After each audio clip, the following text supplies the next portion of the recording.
All right, so welcome back, and time for us to go into what the papers are reporting this morning. And I mean, Thursday morning, I didn't expect to see my brother here, but yeah, he's here. Samuel Imbura. Yo, morning. I'm fine. How are you? I'm fine. I hope you're doing well too. I'm good. Good to see you. Once we see people we love, it gives us a certain amount of energy, you know. Thank you, my brother. All right. I have the Daily Graphic newspaper, and I also have the Daily Guide. What do you have? I have the Chronicle and Business Finder. Okay. Yeah. This one, I decided to put it aside because it's a special story. Okay. I don't know if we can start with that. Let's start. It's from the Chronicle newspaper. Okay. And it's actually... Who wrote the story? I guess it will be Alfred Adams. I've not seen the name here. Alfred Kwesi Adams. Alfred That's Adams. a fantastic job there. It has to do with the road network in Western region. Okay. Accra, to be specific. We know this is a region that gives a lot to the finance of the country, but this is a road network there. It's at the center of the town. I hope opportunity to look at it. It's very well. Well, I even have the better photograph, so I don't know if they can capture it so well. It's so disturbing. I think I saw it on Facebook, and I think it's a good. I'm told move that a reporter has reported it as a devastating story.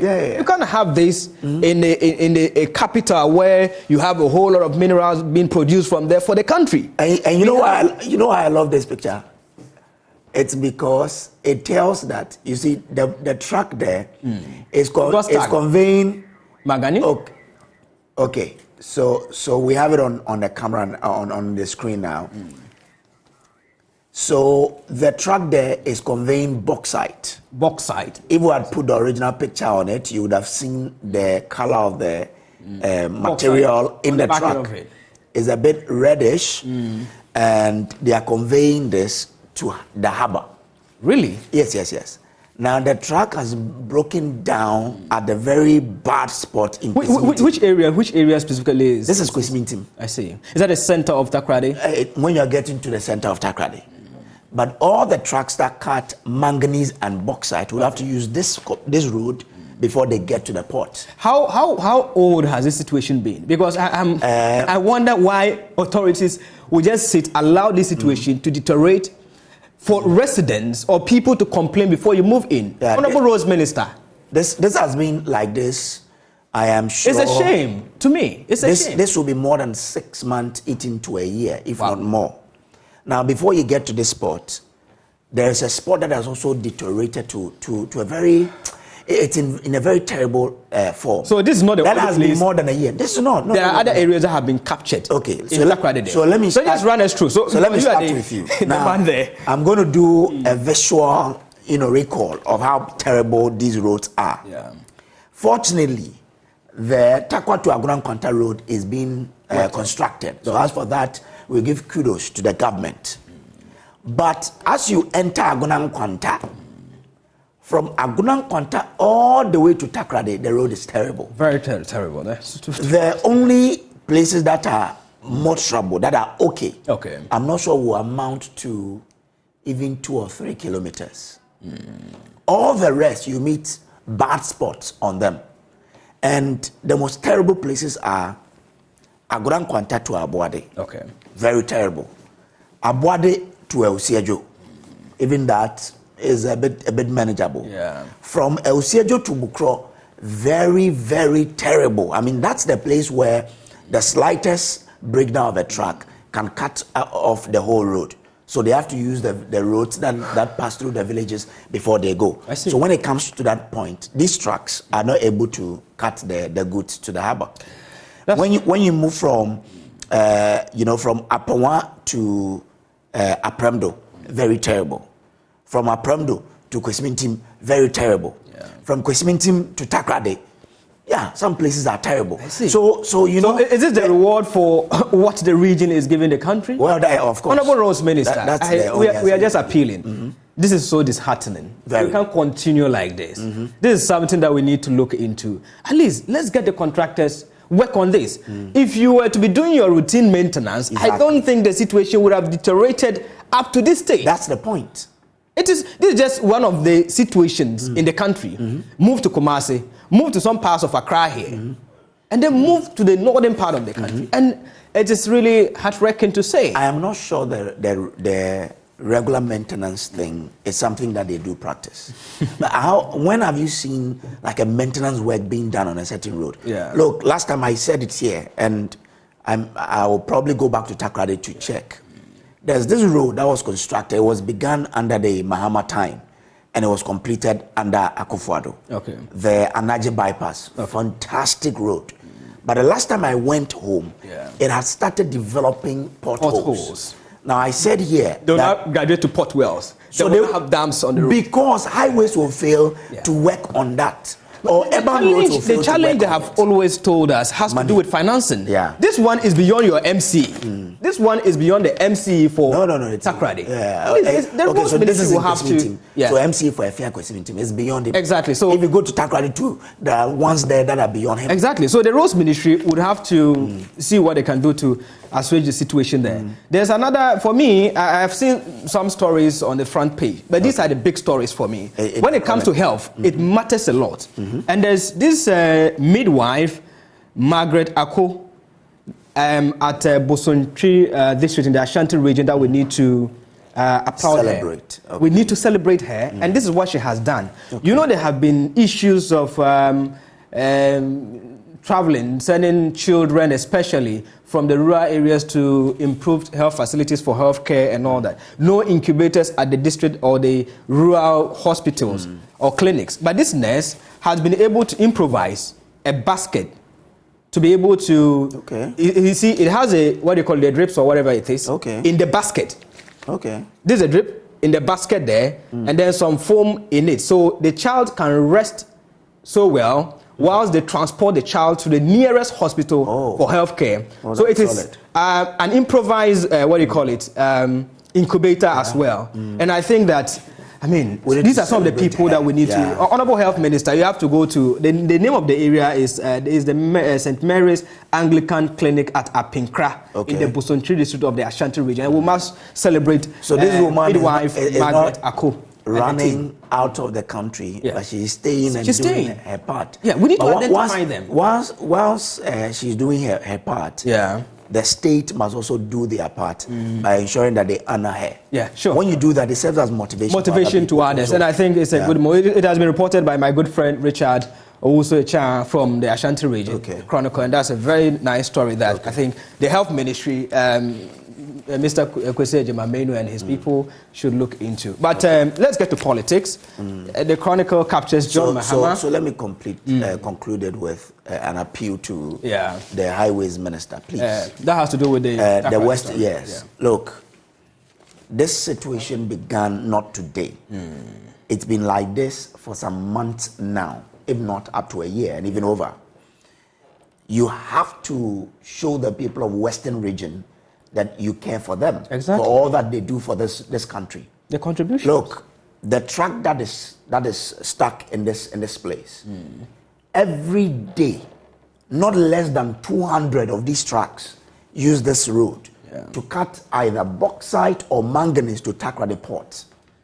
And if the people who live there see all of this being taken from their region, you have no excuse to allow their road to deteriorate to this level. It shouldn't be. I mean, the way the things are in the Western region, I mean, we have to say that things are happening. But the roads that are in terrible shape are also not good at all. We used to have the railways that was cutting manganese and bauxite. Today, the railway is almost non-existent. Everything is gone. And what shocked me most is when I saw that Abuja had launched their blue rail.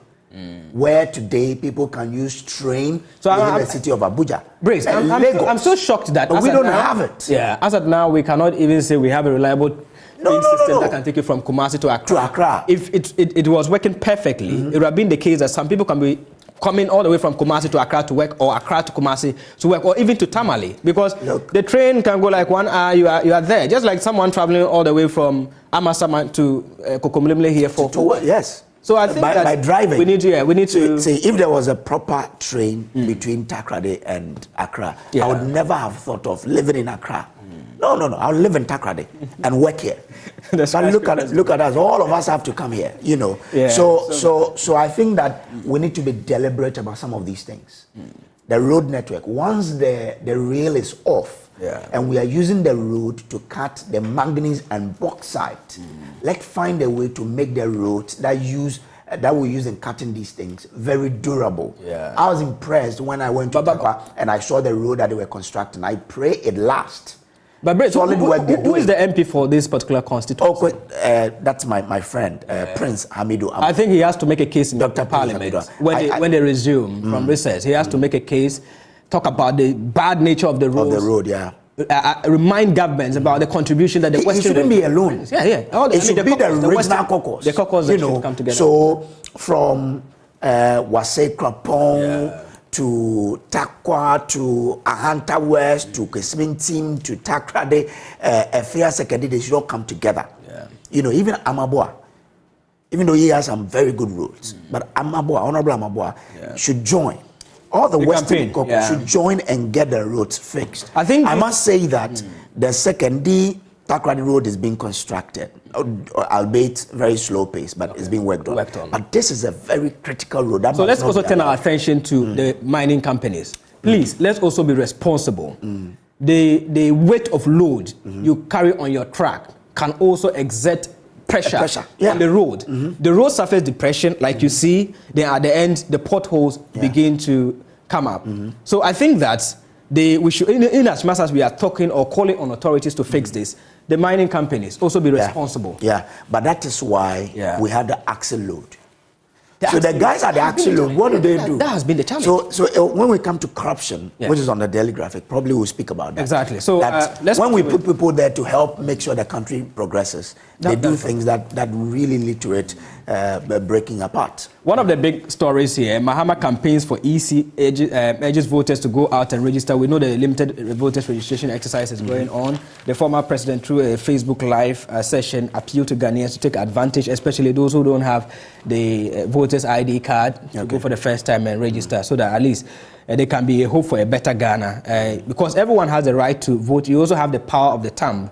And there have been calls for extension of this exercise, maybe for unforeseen circumstances and all that. Another big story here has to do with illegal mining in forest reserves. It's an existential threat to Ghana. That's coming from the Forestry Commission. On the back of our documentary on Say No to Galamsey, they issued a statement talking about how they have protected the forest reserves in the country, about 34 of them, but they are lacking logistics, but they are able to procure about 1,000 pump action guns for their officers to go into the forest to protect them. We know it is not only the mining that is threatening the forest reserve, but we know illegal logging too is another thing there. Some of us have been raising concerns that why would you give permits to people to go to already depleted forests, to go under the guise of salvaging.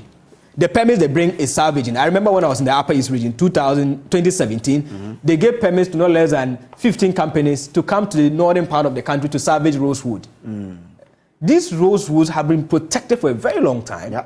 Then you push the companies under the guise of, go to the forest and salvage the rosewood. And they'll go there and rather log them. And that has been the challenge. But I think Forestry Commission, they've been doing so well. Just the challenges of their guards or personnel, in which I've seen them assuring that they are going to step up the game to ensure that that is done. So John Alote is the CEO of Forestry Commission, and then he's giving this assurance. MPP promised to probe superdelegates' infractions, comes with a picture of Justin Kodia, that's the General Secretary. On the back of Alan's withdrawal letter from the MPP race, citing a flawed superdelegates Congress, and he not having the assurance that going into November 4 election, he and his people will be protected, decided to withdraw. But he wants these issues to be addressed. So the party has responded to him and then indicated that they would look into it. They will probe them. Already a probe is underway by the disciplinary committee. We know that about 5 people before the disciplinary committee, such actions are being done. But the party is still asking for additional information from Alan Shamantin so that they'll be able to proceed and then have a balanced report. Driver jailed for masterminding robbery of employer. That's quite a sad story. This is how some people reward their employers. Your own employer who is giving you something to fend for your family, at the end you mastermind, allegedly. The report captured on the Chronicle newspaper. Isn't it interesting? Well, let's do the daily graphic now. And Alan's withdrawal will have consequences for the MPP, according to political scientists. What is his argument here? I don't know. There's a school of thought that Alan may go independent. So if Alan goes independent, definitely he will fetch the votes of the NPP and then the NDC. And because he's coming from the World Bank, in terms of votes for the MPP Ashanti region, it is going likely or more likely to affect the fortunes of the MPP going to 2024. Why would he decide to go independent? That would be the dead end of his political career. Exactly. I think if Alan decides to go independent, I wouldn't advise that Alan should go independent. I wouldn't do that. Because if he go independent, die-hard party people who think that, well, you cannot decide to take any sort of reaction when the elections do not go your way. We saw it in 2007 when he resigned. And I've had people who say that he killed his political ambition when he resigned from the party. In 2007. Exactly. After the elections. Exactly. Have you been able to study the results? From that year. It has been dwindling. Exactly. That's why I say that. 2007 till now. Look at, even the latest contest shows that there's a problem. So if I were... It is not a systematic problem in the party, but he has to work on his team. So if I were Alan Chamanting, nothing should prick my mind that if I go independent, I can never do anything. Because you go to independent to win, right? You just don't want to add on to the numbers. You want to win. But can your independence win when you look at and the history is there? How many independent candidates have made it in Ghana? Exactly. Our political history is clear and the thing is, people should make it clear to Alan Chamanting that his vote is not only dwindling in the Special Delegate Congress. Even when they opened it, in the past elections when they had gone, he and Akufo-Addo, he had suffered some reduction in votes. So politically, the results from the Super Delegates was even more, I'd appreciate it a bit. So what I'm trying to say is, it signals or sends a message of even distrust within his own party. So if you want to go independent, the people refer you say, oh, even his own party members didn't even endorse him at the super delegates level. These are level-headed people who went in to vote. So these are the people who decide what happens in the party. They think that he's not a good material. So if he goes independent, that is the card they will use to play against him. His own people didn't accept him. So what would be the assurance that he will be a candidate? If I am to advise him, go independent, I'll advise him against running independent. He shouldn't go. I think that, to me, I believe that he should step aside. He shouldn't align for now and watch the remaining aspirants do their thing for the betterment of his political career. I know he has brighter fortunes ahead, so at least he should. Would he want to run anyway? I don't know after, well, probably if he would want to run again after all of these years. You know, if I were him, I would be a godfather. Exactly. And never to even think about running to a flag bearer again. Sometimes there's power in you stepping behind and supporting young people to go. So that the young people will see you as their father. You know, when they will run to you. Exactly. You know, when the applause on the stage is high. So let's see how that goes. Now, speak up against corruption. Sam Jonah rallies citizens and groups. Now, Statesman says Sam Jonah has implored every citizen, especially politicians and public office holders, to work vigorously to uproot corruption in the society. Says Sam Jonah said corruption and greed had eaten deep into the fabric of the nation, and young people were fast losing hope and dignity of labor. Delivering a thematic paper at the annual general meeting and conference of the Pharmaceutical Society of Ghana in Takoradi yesterday, he called on professional bodies and associations not to sit on the fence but speak up against the ills and wrongs in society in the spirit of nation building. So he cited the Pharmaceutical Society of Ghana. No, he cited the Ghana Bar Association, all the civil society organizations. To speak up. Journalists are not also exempted. Spared. So the question I ask is that, is it the media which has been considered as the watchdog of society that has failed, or it is a systematic problem in our terrain here in the country? Or is it a case that the leaders see that, as a people, we are not serious in holding them accountable? A reason, perception of corruption, or even naked eye. You see it, it's just naked corruption. Whatever way you want to classify it, it's still happening in the country. Are we not playing our role? Do we need to go to the extra mile? When it comes to corruption, I think two things have to work properly. The laws would have to work. When someone is caught, he or she has to be dealt with severely to serve as a deterrent to other people. Two is about a personal decision. Not to be corrupt. Yes. For example, the guys we put at the weighing bridge, I mean, we're just saying it. Yeah. The axle load people. They sit there, look on for trucks to overload, and then they take 200, 300 cities and allow trucks to pass by. What is that? Also, I think this... So I'm thinking that if you, Imbura, decide that when they put you at that place, you would ensure that the right things are done. Let me just give... Even though it will be difficult. Let me just use... But if you decide... Let me just use a simple analogy. In the health sector, we have what we call management of health and prevention of health. That's why we have the preventive nurses, and we have those who manage situation, those who are the hospital emergency nurses and all that. So just picture corruption to be like someone who is sick, or a situation, someone who is sick and has been sent to a hospital. There's a nurse, there's a doctor, whoever, taking care of the person, trying to resuscitate the person, trying to ensure that you stand on your feet.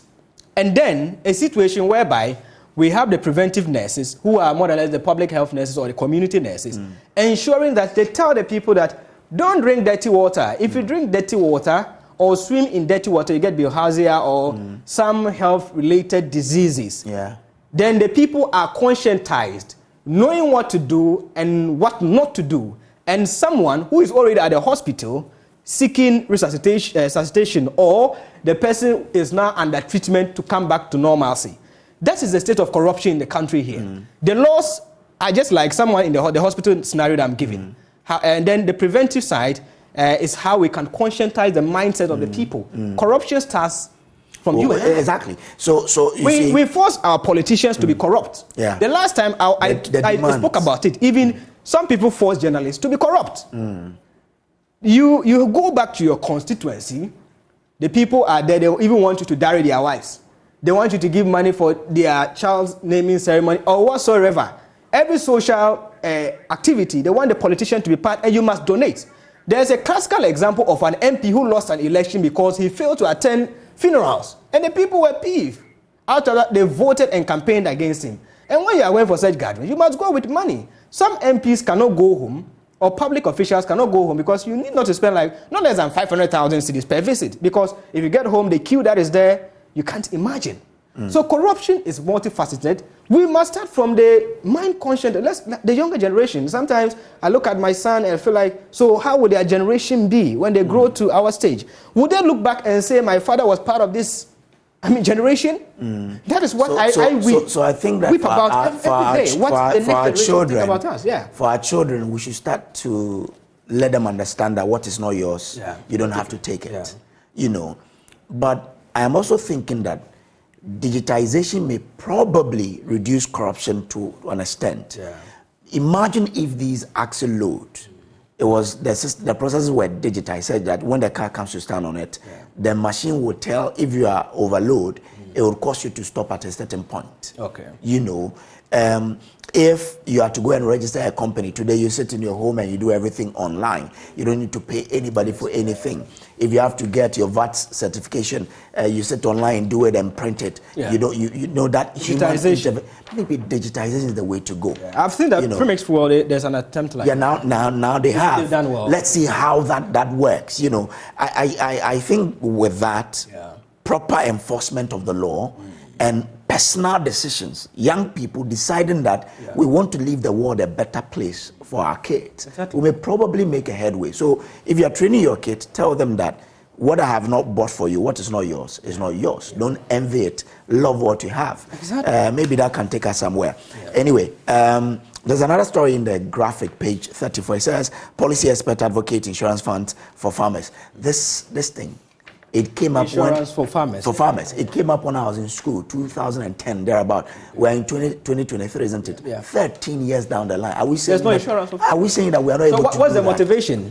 So when the agri sector alone contributes over 60% to the growth of the country, that's what we rely on. So look, and I know that there are some agri startups that are also using, having insurance for their farmers. How are they doing it? maybe people should be asking them to tell us how they do it. I know a company like New Age Agric Solutions. Okay. They have product like in Sheba and all of that, that they allow people to invest into maize farming and all of that. Now, when you put your money in there, it is insured. Okay. We should ask them, how are they doing it? So that we can probably expand it, because we've been speaking about insurance for farmers for a very long time. Yeah. Why is it that there is no company, no insurance company that's taking up this? Is it because of the risk associated? Yeah. Can we break it? Can we find a way out of it? Because if we do, it would encourage a lot of people to take into farming. And farming is the way we can create billionaires, more billionaires for this country, because it has the potential. We have the capacity. But look at the vast land that we have. If you go to the northern part of the country, we have lands that are wasting. Look at the Tono Dam, irrigation dam, for instance. The number of acres that have been put to use is not even up to 1/3 of it. If you go to the Via Dam, same thing. There are bigger dams that you can even use for dry season farming. The almighty Palogo Dam, that has not also come into fruition, could have also augmented farming. I'm just creating a nationwide picture of how farm. If you go to our farm plains, I've been to most of the areas, and you can see that the potential is huge. The potential is huge, but it just has to do with commitment. Our initiatives, our policies. How are we going to ensure that we implement them to the letter to ensure that we achieve this? If you go to the Asian tigers, like they always say, in Malaysia, Singapore, then all those, they are using agri to drive their economy. Why are we importing rice from there when we have rice? If you go to Navrongo, they have special rice. If you go every region, I mean, that produces rice, you get quality of rice. An example is FVV rice, and I've tasted it, and I can. This is a sample of the local rice I'm talking about that we can get to the market and then see how we can boost this. If you motivate the farmers, getting them the insurance, they know that whilst I'm working now, in future, there is something that I can rest on when my bones become weak for me to go to the farm. Sure. Ordinarily, I wouldn't have taken this story, but it's because it falls in line with something I've been discussing about. EcoBank Ghana engages employees on volunteerism. Imbura, would you consider how CSR conscious a company is before you buy from them or you even work for them? Has it ever come across? That hasn't. I haven't. It hasn't. In the US, 67% of people who buy from companies consider the CSR consciousness of the companies before they buy. They buy, okay. The corporate social responsibilities. 52% of employees consider how CSR conscious companies are before they work with them. I see. Exactly. In Ghana, it doesn't work like that. We are looking at how much you're going to be paid. So, I mean, I'm having that discussion on Facebook, and some of my young people have been telling me that when I've stayed home for 5 years, you think I'll consider the CSR as initiative of the company before I attempt? No. But it's something we need to consider. Because if we do that, the nation stands to gain. More. What EcoBank has done, imagine if about 100 companies are doing it. You know, there's a lot we can achieve. So maybe it's about time Parliament itself takes a look at enacting a CSR law that will make it binding on companies to undertake, CSR initiatives, and even give mark hours for their employees to engage in CSR initiatives. So a company can decide to say, okay, we are going into this community today to go and teach the kids there, or motivate the kids, or even put something together and help. Look. There's this school in my community, one of the communities there. It's called Fasten. Okay. When it rains, it passes through the classrooms. I discussed with a bank there, and they called me yesterday to say that their employees have decided to contribute from 50 cedis upwards each to support us in constructing that classroom. That is what we expect companies to be doing, So, in fact, maybe it's something that we should look forward to and see how we can. I think the last paper here is a business finder talks about business SOEs seek private capital for increased efficiency and productivity. Ghana to be granted observer status in Pacific Alliance 120 awarded MTN scholarship. I think those are the stories making headlines. But there's one important thing that I think we should also draw our attention to, though not captured in the newspapers, but it has to do with the spillage of the Bagre Dam. The authorities, those who manage the Bagre Dam, Sonabel, in Burkina Faso, they have given an indication or communicated to the Volta River Authority. So Sonabel works like Volta River Authority in Ghana. So they manage the Bagre Dam in Burkina Faso. So they have given a notice that they are going to spill the Bagre Dam.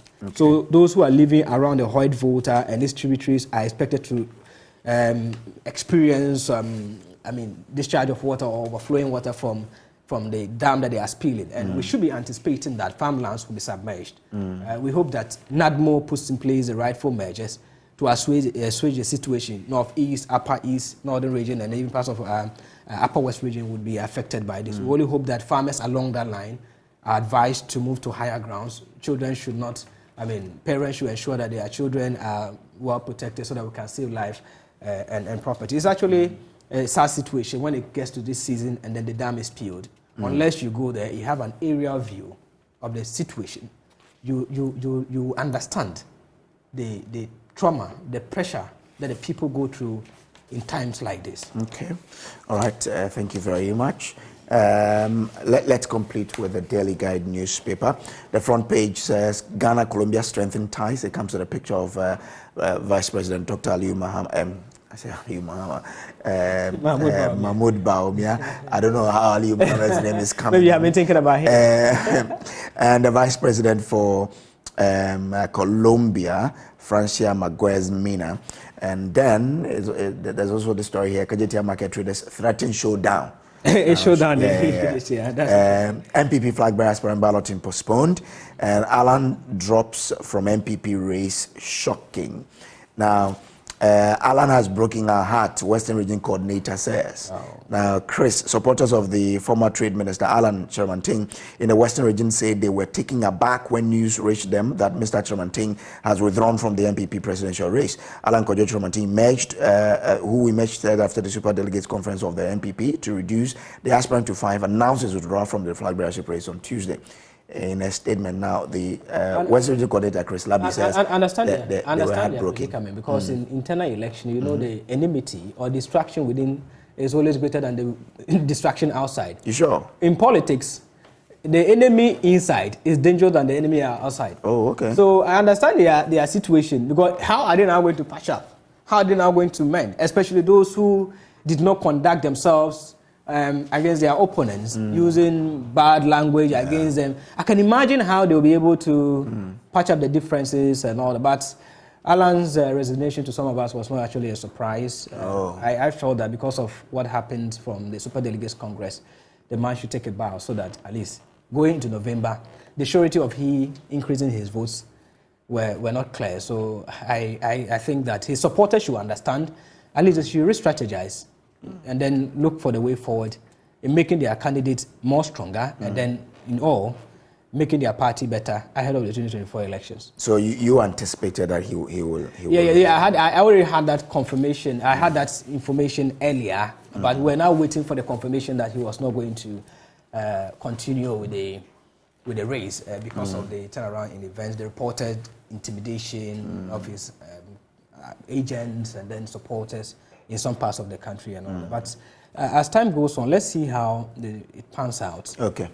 Ghana Black Stars will be playing the Central African Republic. I think today is Thursday. Yeah, I think the game is. I've not actually been monitoring. Is that the qualifiers, right? Yeah. Qualifiers, I see. People are suggesting that we give, we all applaud, the stadium should applaud the Ayu brothers for their service to the country.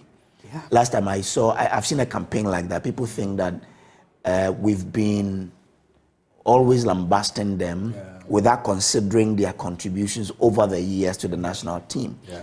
And therefore, we should celebrate them now than wait when they are no longer on earth, then we will celebrate them. Yeah. So people are proposing that, look, before the game, all the spectators at the stadium should stand up. Where are they playing this I think it's in Kumasi. Kumasi, okay. But I mean, Mufta will be giving us... I understand why they may be playing it in Kumasi. Why? Kumasi, the love for the love is by bigger. People in Kumasi. They don't have to do it. I wish that love can be ignited. You know, in the early 2000s, Kotoko, they are playing match at the sports stadium. I remember my brother would tell me, take me to the stadium. Oh, today they are playing. Then you see that all the guys at magazine will leave their work on a Saturday. Yeah. They are going to the stadium. Yeah. And now the love is no longer there. How can we bring that back? The love that we have for the Black Stars, how can we transfer that to the local team? So let's see how today the Black Stars will fare. Yeah. And I am thinking I am anticipating a win. Sure. Maybe we'll win. 2-1. We'll win. Will be my but I hope that this campaign will go on so that all of us will celebrate their use. I mean, we've lambasted them for too long. We have not actually treated them. Let's celebrate them. They've done enough for this country. Yeah. But as for local sport, I think that we should probably consult Harry Zakor and this Herbert Mensah. How they did it. Look, I was in the Western region. I was in a community, Agran Kwanta, where I could not even travel to Takrady to watch the games. But radio stations were giving us the vibe. And you know, Kotoko had this song, fabulous for Asante Kotoko. Okay. Okuma, Pema, Apembeba. Yeah. Anytime Kotoko was going to play Heart of Oak, or even we're in the Champions League, or the Confederation, the stations will play the song before the commentary can. And look, the sort of, I don't know how the CEOs did it then, but there was a certain level of love. The spirit was high. But today it is not there. It's gone. Today, look, so do you know they play there? Who caused Sam? What is the cause? Maybe Mufta will come and explain to us what has caused. Maybe one day we have to bring Mufta and his people here to discuss why the love died. Yeah. We've tried to bring back the love, but it's not coming back. I don't know what else we can do. But those days, how we used to love our clubs, it's not the same. It's not. Look, those days when Kotoko comes to Second D, and they're coming to play Azakes or Wise, the cast that will move Agona Nkwanta, Takwa, Axim, just to go to Second D to go and watch the game. It's no longer there. Yeah. And that is taking away a certain economy. Yeah. Because when they come, food sellers sell a lot of food. Yeah. Other people are selling other things, get people to buy them. They make sales on that day. So with that love gone, it's not. It has taken even the economy away. You know, and we're not thinking along those lines. We have to look at how we can resuscitate this to bring back that economy for people to make ends meet. Because those days, Isipon Sports Stadium, it will start from the stadium that is now rotten. Exactly. People will start selling from the junction to the stadium. Yeah. And they will buy. Because Kotoko is in town. Because Heart of Oak is in town. Why are we not bringing back that love? Why are we not getting it right? Today you watch the EPL, and just around the stadium, look at the sales that people do. Yeah. When people are watching the games, they are drinking coffee, they are drinking this, people are selling, they are making money. Food. The players are contributing to the UK economy. Yeah. Look at the taxes. So I think the government itself should even consider that if it develops sports well in this country, it will generate a lot of revenue for it. Look, the Saudi Arabian League, we are told that since Cristiano came, he has increased the revenue from the game by what, 120% or 600 something. I've forgotten but it's over 100%. So imagine if they were making $3 billion and they are making more than 100%. That's $6 billion. Can we think along those lines and have a strategy to revive the question is, if you bring Messi, my favorite footballer, to Ghana to join Kotoko or Haas, will we still get the same number of people going to stadium? No, unless we work on it first. Exactly, that's my problem. Unless we work on it first. But sometimes some of these people bring a certain number of people to come and watch them. Yeah. Imagine if you have Messi playing Heart of Oak in Accra. Yeah. Even the president will go and watch it. Oh, surely. You know, so imagine the monies that Heart of Oak will make on that day. So it's something that from government to us, the individuals, we need to have a rethink about it to understand that if our league goes well, it does not only go well for the teams, it goes well for all of us. Exactly. Imagine if my brother is playing and the teams are making money from the proceeds. They'll pay him well, and I get to benefit as well. Yeah, that's true. Anyway, this is where we leave it. We'll leave it for the sports guy because Mufta and Abela is coming your way with latest from the world of sports. You stay with us.